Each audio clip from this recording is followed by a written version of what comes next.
be an interesting hike in. I hope the snow clears on the other side of this pass because we're in for a tough day.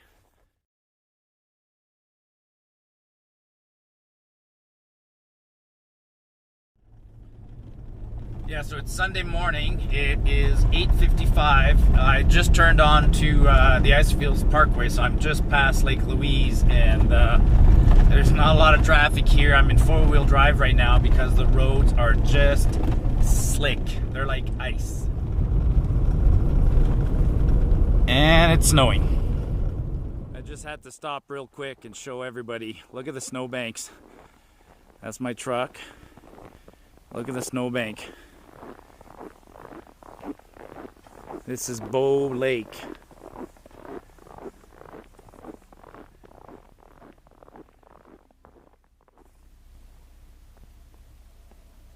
Alright, we got Matty's here. Justin is here. We're in the parking lot of the House River Flats. Changing our plan a little bit. We're going to walk along the highway and then go intersect the cut line that heads out to the flats. All right, so we walked along the highway and now we're going to go down this cut line.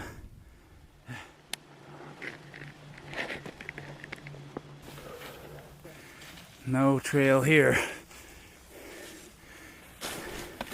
I'm going to have to take lots of turns breaking trail.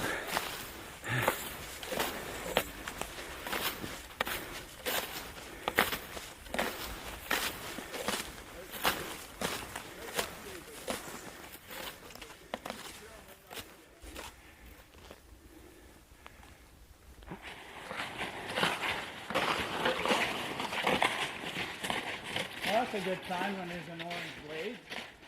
Actually, I'm going to get a picture of all of us.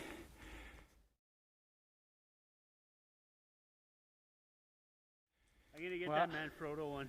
We broke out of the trees, which is nice. The sun's going to break out. It's going to be gorgeous.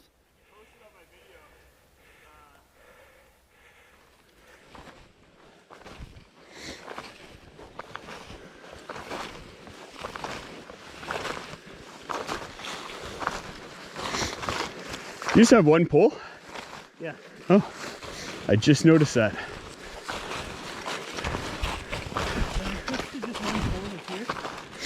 Yeah.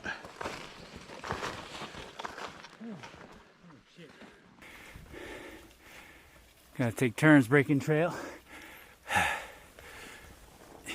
Yeah, you guys definitely have a better way.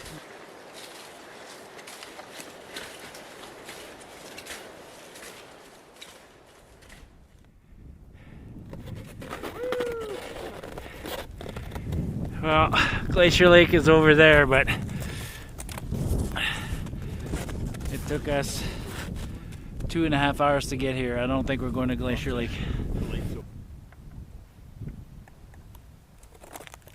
We just pulled up literally 3 minutes ago and it was socked in, and then 3 minutes go by, the wind blew all of this in, and now we got nothing but blue sky. It's absolutely gorgeous.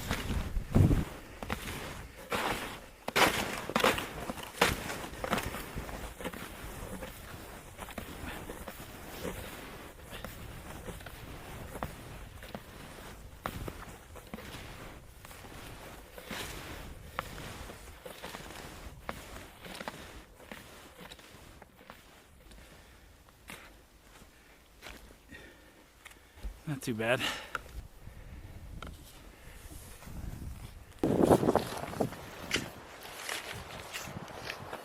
Alright, so I got a nice spot all stomped out. That's going to be my view in the morning. So what are the things you consider when choosing your hammock location, Matt? Tree spacing. Tree spacing is one. This is like about minimal for what I would want for tree spacing. Yeah. But it'll do. Cause I have a 12-foot long tarp, so I take at least like 15 steps between the trees. Cause yeah, I need at least 12 feet coverage. We use a strap, so minimal damage to the trees. Yeah. And then this is going to be his view tomorrow morning. Feels like it's been a long time since I set up my sleeping bag in daylight.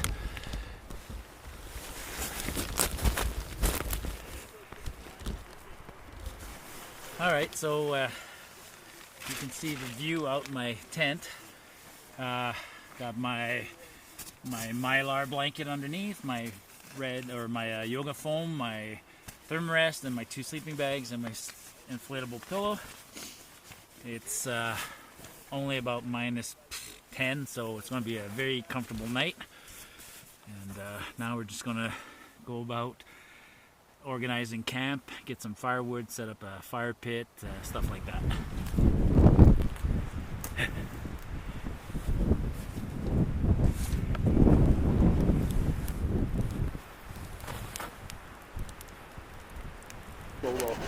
And he was using one of those Edga stoves. Yeah. And Brett and them had never seen one before. So we're like sitting there and this dude was like super.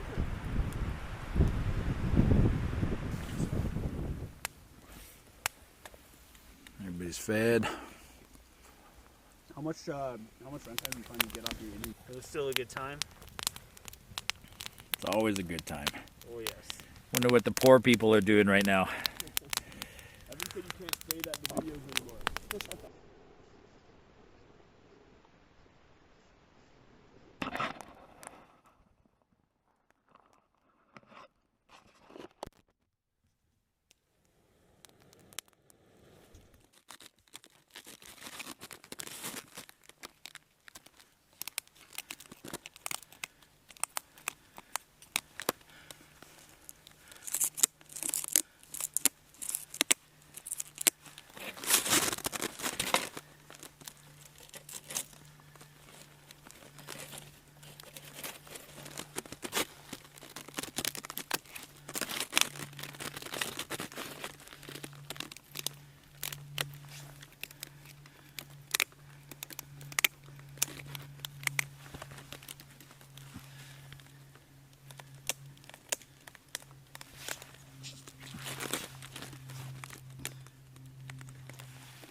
Alright folks, so sorry for such a short video. It was only 8-9 minutes. We had a change of plans. We were going to go to a location. We got a little too far off the beaten path and we exhausted ourselves, and so we cut the trip short, but we were going to have to anyways because one of the guys with us this weekend, he wanted to go skiing on Sunday afternoon unbeknownst to us, so it worked out good. We camped closer than expected so we could get out quickly on Sunday. Now, and videos in winter are short no matter what. I think I've learned that myself. Doing a video in the winter is a lot more difficult than doing a video in the summer because, first of all, there's less daylight, a lot less daylight. Secondly, things are getting cold all the time. Battery management and electronic device management becomes a big challenge. And then thirdly, your hands become a huge challenge. You're constantly cold and putting on gloves and taking them off and doing things. So the ability to make a nice video in winter is definitely different than in summer, but that didn't stop me from trying. I hope everybody enjoyed the videos. In the end, I did 7 trips this in the winter with snowshoes. I just got joined by the dogs right now. They're running around. So I did 7 trips with snowshoes for a total of 11 nights. And as I said earlier in the year, in the past, I was always busy with hockey, so I didn't do a lot of winter camping. And I wanted to get back into winter camping now that my hockey coaching days are over. And I wanted to explore the concept of the pulk and the hot tent. And my conclusion with the pulk is certainly that it's a cool device and allows you to bring more gear and be more comfortable, but it's not very suitable for some of the bigger alpine trails where we have a lot of climbing, elevation, and loss. And it's also not suitable when there's really, really deep snow, which is very common around here. I think a pulk is more of a Northern Ontario, a frozen lake, wind-blown lake kind of device.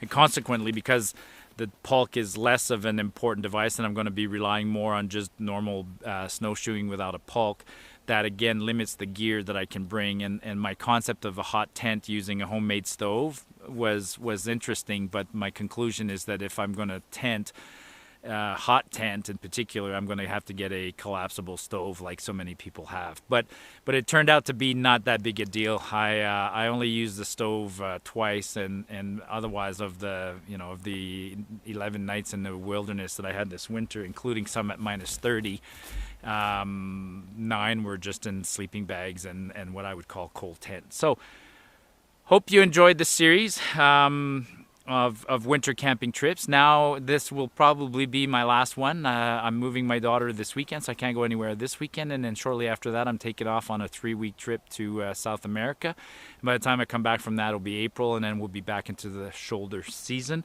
I'm absolutely looking forward to this summer season. I have some great hikes planned. I got one collaboration with somebody from the US who's coming back up. Not back up, yes, he's coming back up, but I've never hiked with him before, and I'm going to take him.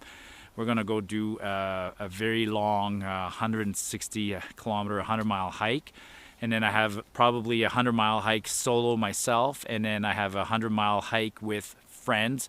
So I'm going to be spending half my summer doing hikes in areas that I've never been, and then the other half of my summer will be revisiting trails, but adding a twist to the trails, either doing old trails backwards or bringing the pack raft or things like that. So Martyupnorth saying, hope you enjoyed this video. If you did, give me a big like and a subscribe down below, and we'll see you off the beaten path.